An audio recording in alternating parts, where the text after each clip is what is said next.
नवीन घडामोडी पाहण्यासाठी आपल्या बारामती झटका या यूट्यूब चॅनलला सबस्क्राईब करा व बेल आयकॉन दाबा, म्हणजे ताज्या घडामोडी आपणापर्यंत पोहोचतील. लोकसभेच्या निवडणुकीत माळशिरस तालुक्यामध्ये मोठ्या प्रमाणात राजकीय बदल झाले होते. मोहिते पाटलांचे पारंपरिक विरोधी गटाचे उत्तमराव जानकर मोहिते पाटील यांच्यासोबत गेले होते. त्यामुळे माळशिरस तालुक्यातील जनतेमध्ये संभ्रमावस्था निर्माण झाली होती. अशामध्येच माळशिरस पंचायत समितीचे माजी उपसभापती किशोर भैया सुळ पाटील आणि खंडकरी शेतकऱ्यांचे नेते ॲडव्होकेट सोमनाथ वाघमोडे यांच्यासह तालुक्यातील अनेक पदाधिकाऱ्यांनी एकत्र येऊन माळशिरस तालुका विकास आघाडी स्थापन केली होती. आणि माळशिरस तालुका विकास आघाडीला माळशिरस तालुक्यामध्ये मताधिकार रोखण्यामध्ये चांगल्या पद्धतीने यश देखील आले आहे. या आघाडीचे मुख्य प्रवक्ते ॲडव्होकेट प्रशांत रूपनवर पाटील यांनी सविस्तर विश्लेषण केले आहे. तर आपण प्रत्यक्षच पाहूयात ते काय म्हणतात.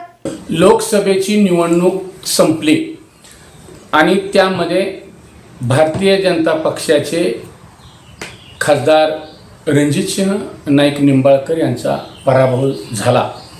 खऱ्या अर्थानं जरी पराभव झाला, त्यामध्ये माळशिरस विधानसभेमध्ये मोहिते पाटील आणि पारंपरिक विरोधक असणारे उत्तमराव जानकर हे दोन गट एकत्र झालेले होते. हे गट एकत्र होऊन सुद्धा माळशिरस तालुक्यामधील जनतेने खासदार निंबाळकर यांना 65,000चं लीड दिलेलं होतं. याच्यामध्ये काय जुने भाजप होते, काय इतर पक्ष होते. त्याबरोबर खऱ्या अर्थानं माळशिरस तालुक्यामध्ये एक माळशिरस तालुका विकास आघाडी निर्माण झालेली होती आणि या आघाडीच्या माध्यमातून खासदार रणजितसिंह नाईक निंबाळकरांचं मताधिक्य हे वाढवण्यामध्ये ज्या माळशिरस तालुका विकास आघाडीचं खरं श्रेय आहे, त्या माळशिरस तालुका विकास आघाडीचे जे मुख्य प्रवक्ते आहेत ॲडव्होकेट प्रशांत रूपनवर पाटील, आपण त्यांच्याकडूनच जाणून घेऊया की आता या निवडणूक संपलेल्या आहे, या निवडणुकीमध्ये त्यांनी नेमकं कशा पद्धतीनं काम केलं आणि भविष्यामध्ये या माळशिरस तालुका विकास आघाडीचं काय रणनीती असणार ते आपण जाणून घेऊया. नमस्ते, तुमचं बारामती झटक्यामध्ये सहर्ष स्वागत. नमस्कार.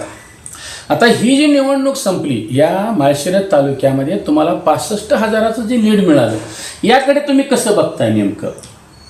खऱ्या अर्थाने सांगायचं झालं तर माळशिरस तालुका विकास आघाडी ज्या उद्देशाने स्थापन झाली ते उद्देश खऱ्या अर्थाने साध्य झालं असं मला वाटतंय.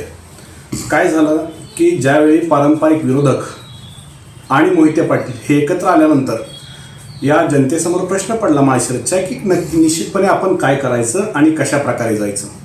मोहिते पाटलांनी या तालुक्यामध्ये जी अधोगती केली त्यातून उभं होऊन विरोधक हे प्रचंड प्रमाणात वाढले होते, परंतु या अधोगतीलाच या पारंपरिक विरोधकांनी साथ दिली आणि त्यांच्याकडे ते गेले. त्यानंतर जे स्वाभिमानी मतदार होते त्यांच्यासमोर पर्याय नव्हता, त्यामुळे माळशिरस विकास आघाडीची स्थापना झाली.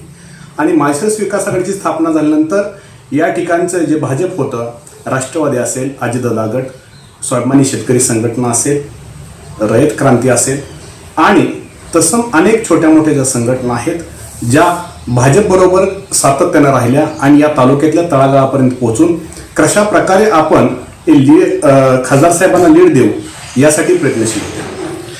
आता ह्या माळशिरस तालुक्यामध्ये तुम्ही ज्यावेळेस विकास आघाडीची निर्मिती करत होता, मग त्यावेळेस काय प्रश्न वगैरे घेऊन ह्याच्यामध्ये होता का? निश्चितपणे या माळशिरस तालुक्यातील जनतेसमोर ज्यावेळी आम्ही सर्व लोक गेलो त्यावेळी आमचा एकच मुद्दा होता की या माळशिरस तालुक्यातील सर्वांगीण विकास कशा पद्धतीने व्हावा. आणि त्या केवळ एका मुद्द्यावरती या महाराष्ट्राचे उपमुख्यमंत्री देवेंद्रजी फडणवीस साहेब यांना आम्ही भेटलो आणि त्यांना आम्ही विकासाचे काही मुद्दे दिले आणि ते मुद्दे त्यांनी पाहिले आणि आम्हाला सकारात्मक उत्तर दिलं.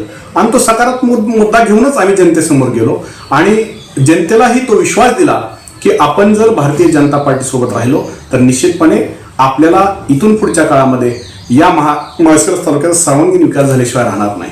या भागातील दुष्काळी पट्टा असो किंवा पश्चिम माळशिरसचा जो शुगर केन बेल्ट म्हणून ओळखला जातो तो असो किंवा वेळापूर साईडचा जो पट्टा असेल तो असो, येथील अनेक स्वाभिमानी मतदारांना आम्ही आमच्याकडे आकर्षित करण्यासाठी जो प्रयत्न केला तो निश्चितपणे यशस्वी झाला. आता ह्या माळशिरस तालुका विकास आघाडीमध्ये खऱ्या अर्थानं मतदारांनी 65,000चं जे मतदान केलं याविषयी काय म्हणायचं? काय झालं की स्वतःला जे चाणक्य समजतात त्यांनी सांगितलं होतं की या माळशिरस तालुक्यामध्ये ज्यावेळेस विरोधक आणि मोहिते पाटील एकत्र येतील त्यावेळी 1,20,000चं लीड मिळवू. परंतु ज्यावेळी आम्हाला या गोष्टी लक्षात आल्या की यांच्या ज्या वल्गना आहेत त्या कोटीच्या कोटी उड्डाणे केल्यासारख्या आहेत, आम्ही त्यावेळी ज्यावेळी जनतेमध्ये मिसळलो आणि जनतेला काय आमच्या मनातील प्रश्न विचारले त्यावेळेस या स्वाभिमानी जनतेने सांगितलं की निश्चितपणे आम्ही भाजपबरोबर आहोत, विकासाबरोबर आहोत आणि विकास आघाडीसोबत आहोत. अनेक मित्रपक्ष असतील, आजचा NDA जो घटक NDA आपण जो समजतो त्याच्या माध्यमातून या तालुक्यामध्ये 65,000पेक्षा जास्त मतदार, मी नेते म्हणत नाही मतदार म्हणतोय, नेते अनेक आहेत परंतु 65,000 मतदार स्वाभिमानी आहे. आणि येणाऱ्या विधानसभा असतील, जिल्हा परिषद असेल, पंचायत समिती असेल किंवा ग्रामपंचायत असेल, नगरपंचायत असेल, यामध्ये या मतदानाची टक्केवारी ही वाढणार आहे.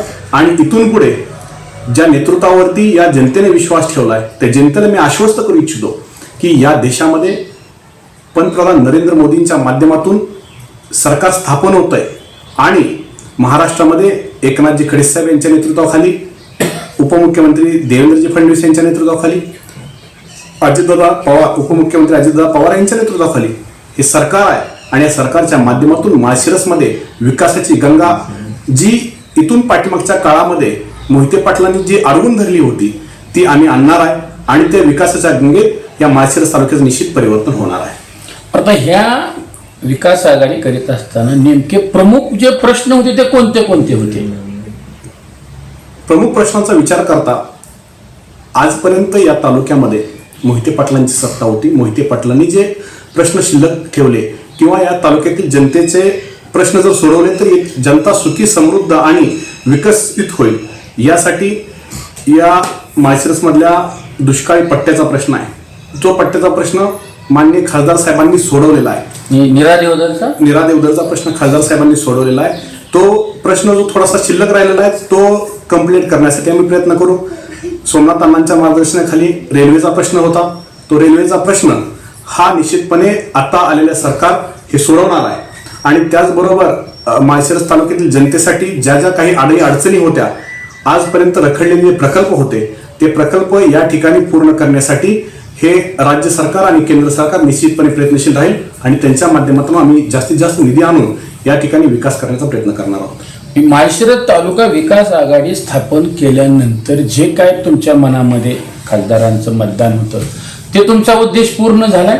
निश्चितपणे काय झालं, आम्ही ज्यावेळी ह्या वल्गना ऐकल्या 1,00,000, 1,50,000, 2,00,000च्या, त्यावेळेस आम्हाला खऱ्या अर्थाने प्रश्न पडला की जर पारंपरिक विरोधक आणि सत्ताधारी मोहिते पाटील ज्यांनी आयुष्यभर सत्ता उपभोगली परंतु ती स्वतःसाठी, स्वतःच्या कुटुंबासाठी उपभोगली, जनतेसाठी त्याचा तिळमात्रही फायदा झाला नाही, अशा लोकांना विरोधक ज्यावेळी जाऊन मिळाले. आता एक विषय असा होता की विरोधक हे स्वाभिमानी मतदारांच्या जीवावरती विरोध करत होते, परंतु या स्वाभिमानी मतदारांना त्यांनी सोडून वाऱ्यावरती दिलं आणि मोहिते पाटलांच्या दावणीलाच म्हणेल मी प्रकारे दावणीला जाऊन त्यांनी स्वतःचं अस्तित्व तिथं गमावून बसले. परंतु मला हे सांगायचं आहे की या तालुक्यातील जो स्वाभिमानी विरोधक आहे, ज्यांना विकास प्रिय आहे आणि ज्यांना खऱ्या अर्थाने आपल्या लेकरा बाळांची चिंता आहे, असा विरोधक जो विकासाशिवाय जगू शकत नाही. आणि आज पाहिलं आपण तर काही लोकांच्यामुळे तो विकास रखडला होता. काही लोकांच्यामुळे म्हणण्यापेक्षा मी खासदार जे विद्यमान आता खासदार झालेत आणि त्यांचे कुटुंबीय असतील यांच्यामुळे या तालुक्यातील विकास रखडला होता. तो विकास पूर्णपणे खेचून आणण्यासाठी आमदार साहेब असतील राम सातपुते किंवा खासदार रणजितसिंह निंबाळकर असतील यांनी जो प्रयत्न केला तो प्रयत्न अविरतपणे चालू राहणार आहे. आणि मला सांगायचं आहे, एक जीत से कोई सिकंदर और एक हार से कोई फकीर नाही होता.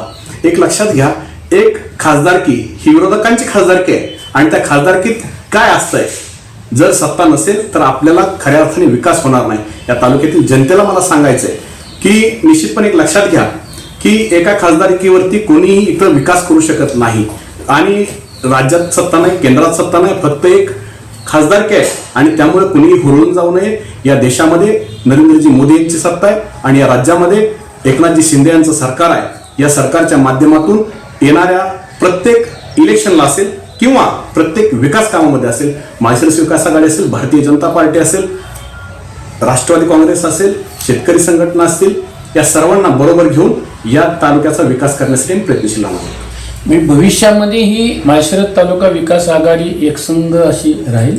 निश्चितपणे माळशिरस तालुका विकास आघाडी ही सर्वांना बरोबर घेऊन, एनडीएच्या सर्व घटक पक्षांना बरोबर घेऊन या तालुक्यामध्ये विकासाचं राजकारण करणार आहे. विकासाचं राजकारण करण्यासाठी एनडीए सक्षम आहे आणि एनडीएच्या माध्यमातून खऱ्या अर्थाने या ठिकाणी विकास होणार आहे. येणाऱ्या विधानसभेच्या दृष्टीनं आजपासूनच नाही तर कालपासूनच तयारीला लागलेलो आहोत.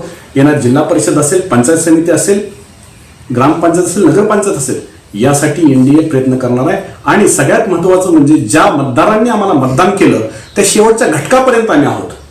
म्हणजे असं नाही की मतदान केलं आणि आम्ही त्यांच्याकडे पाठ फिरवणार आहोत.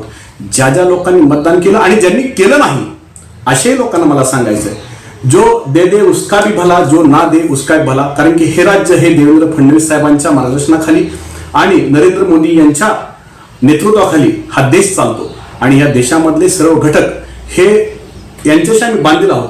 ज्यांनी दिलं त्यांच्याशी आम्ही बांधलेलो आहोत आणि ज्यांनी नाही दिलं त्यांनाही आम्ही आवाहन करणार आहोत की एक भूल को हम भूल नाही समजते. लक्षात घ्या, तुमच्या एका चुकीमुळं इथला खासदार जरी गेला असला तरी एक लक्षात घ्या की तुम्ही परत ती दुरुस्ती करू शकता आणि येणाऱ्या विधानसभा, ग्रामपंचायत, पंचायत समिती, जिल्हा परिषद, नगरपंचायत याला ती चूक सुधारा आणि निश्चितपणे देवेंद्रजी फडणवीस असतील, एकनाथजी शिंदे असतील, अजितदादा पवार साहेब असतील किंवा नरेंद्रजी मोदी असतील यांच्या नेतृत्वाखाली आपल्या तालुक्याचा विकास करण्यासाठी तुम्ही परिपूर्णपणे निश्चितपणे एनडीएच्या मागे खंबीरपणे उभा राहावा असं मी त्यांना आवाहन करणार आहे. आपण पाहिलं की माळशिरस तालुका विकास आघाडीचे हे मुख्य प्रवक्ते होते ॲडव्होकेट प्रशांत रुपनवर पाटील यांनी या माळशिरस तालुक्यामध्ये विकास आघाडी स्थापन होताना ज्या काही त्यांच्या भूमिका होती, जी काय मनामध्ये त्यांच्या विकास कामं होती, नीरा देवदरचा प्रश्न असेल, फलटाणा पंढरपूर रेल्वेचा प्रश्न आहे आणि अनेक हे प्रश्न घेऊन त्यांनी ज्या पद्धतीनं खासदारांना या ठिकाणी सहकार्य केलं आणि त्यांचं जे फलित होतं की ते मनासारखं त्यांनी मतदान केलं आहे. त्यामुळं भविष्यामध्ये सुद्धा माळशिरस तालुका विकास आघाडी निश्चितपणे एकसंघ राहील आणि या ज्या काय माळशिरस तालुक्यामध्ये जी मोहिते पाटील आणि पारंपरिक विरोधी गट एक झाला तरी सुद्धा सक्षम पर्याय म्हणून यांनी या माळशिरस तालुका विकास आघाडीच्या माध्यमातून जनतेला जे सोबत होते त्यांना सोबत घेऊन आणि जे नव्हते त्यांना सुद्धा त्यांनी आवाहन केलं आहे की तुम्ही सुद्धा आमच्या सोबत राहा. अशा पद्धतीचं अतिशय सविस्तर असं या ठिकाणी विश्लेषण केलं. तुम्ही आलात आणि बारामती झटका यूट्यूब चॅनलमध्ये तुमचं सहज स्वागत आहे. धन्यवाद. राम राम.